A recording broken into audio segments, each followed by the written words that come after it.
Hi guys! So, in today's video ay itatopic natin kung ano-ano yung mga requirements sa pagkuha ng passport. Ayan, no? Sobrang init ngayon guys, ano? So, yun, direct to the point tayo. Kung ano-ano mga requirements, syempre, kailangan guys, muna tayo sa online. Passport appointment. Kailangan meron tayong passport appointment kasi yun yung pinaka-first. Kailangan mayroon tayo nun. Tapos, meron tayong valid ID. Kalimitan, ang hinahanap ngayon na valid ID, national ID, driver's license kung walang national. Basta yung mga government ID na valid. Bawal yung secondary ID katulad ng PhilHealth, ayaw nila niyan. TIN number, ayaw nila. So yung mga primary ID ang hinahanap sa pagkuha ng passport. And then PSA.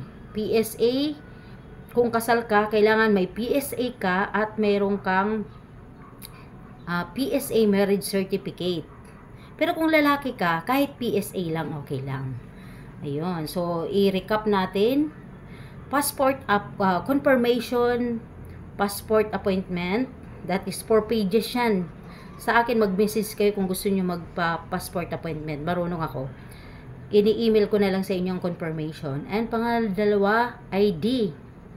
So, ito 4 pages. Ito, magpa-xerox ka ng ID mo ng 2 piraso, xerox. And then PSA, birth certificate, 2 piraso magpa-xerox ka.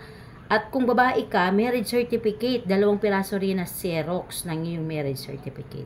So, yun lamang guys, yung ating ma-share sa inyo na requirements for passport, sa pagkuha ng passport. Thank you po for watching. Bye-bye!